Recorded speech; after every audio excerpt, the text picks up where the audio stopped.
Salut à tous les amis, j'espère que vous allez bien. Bon, petite story là par rapport à hier. Bon, déjà, merci à tous parce que je sais pas, on a dû prendre au moins 3000 abonnés là sur Vroom.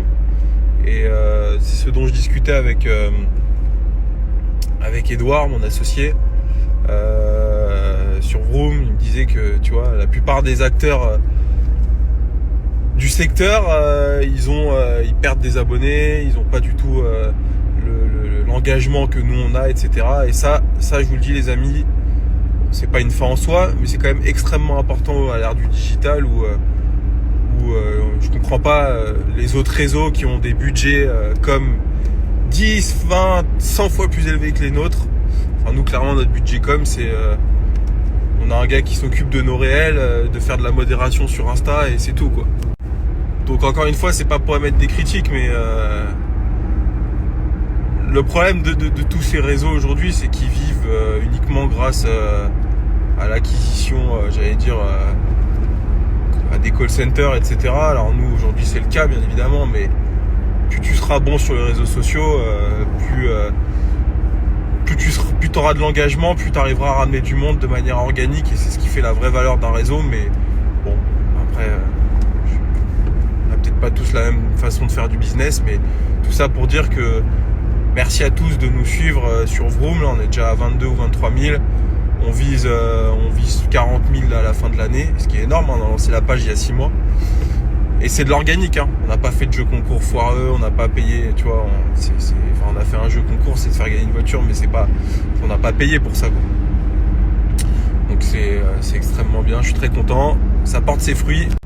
Autre chose, les amis, oui, par rapport à ma story sur la pétition. Oui, 5000 personnes qui ont signé sur, je vous rappelle, hein, Akram avait partagé, Nicolas le vendeur automobile, pas mal de entre guillemets gros influenceurs, on peut le dire, et ça a donné 5000 signatures. C'est scandaleux. Et encore une fois, j'ai déjà fait cette story, mais je n'accepterai aucune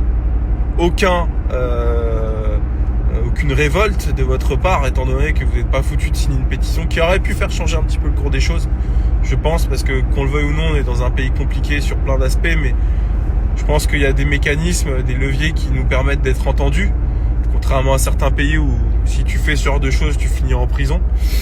Bon, je dis pas que on aurait enlevé les malus, mais on aurait pu nous faire entendre, tu vois.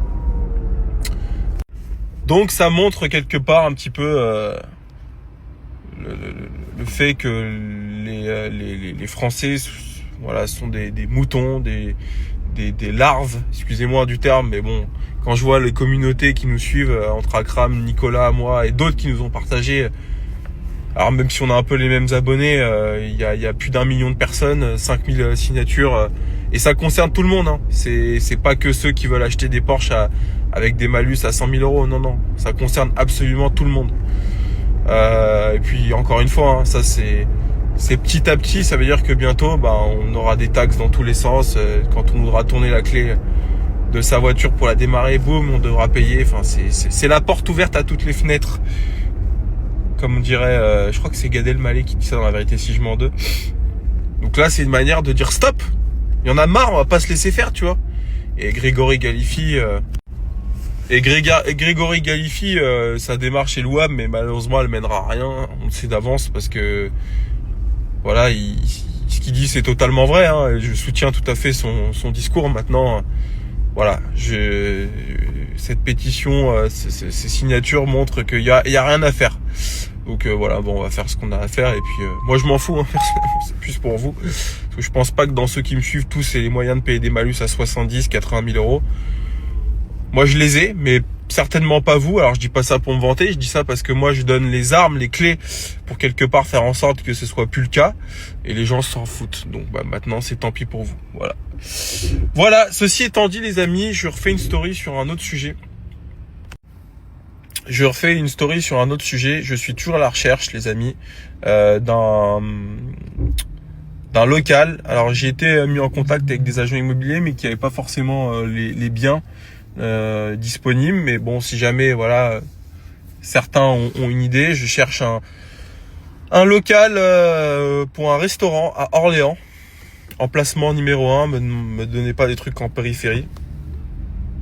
Tours et Angers. Voilà, j'agrandis mon scope parce que Orléans c'est quand même une petite ville. Et c'est vrai que je pense qu'il n'y a rien de dispo, mais voilà. Si jamais vous avez des contacts ou vous-même êtes agent immobilier spécialisé dans les fonds de commerce ou les emplacements numéro 1 comme ça en centre-ville, et je suis à la recherche, donc n'hésitez pas à me contacter, c'est très sérieux. Voilà, on en discutera. Bon les amis, j'espère que vous allez bien. On est bien arrivé à Barcelone. On est au W Hotel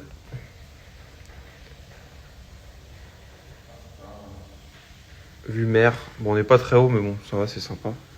On nous a expressément dit de ne pas porter de montre à Barcelone parce que apparemment c'est pire qu'à Londres. Il y a un des participants qui s'est fait voler sa Daytona, qu'il faut faire gaffe. Mais non, très bonne journée. Alors on n'est pas allé à Saint-Tropez au final parce qu'on était un peu short niveau time. On est allé chez Porsche à Antibes pour voir ma GT3 RS que je récupère dans une quinzaine de jours.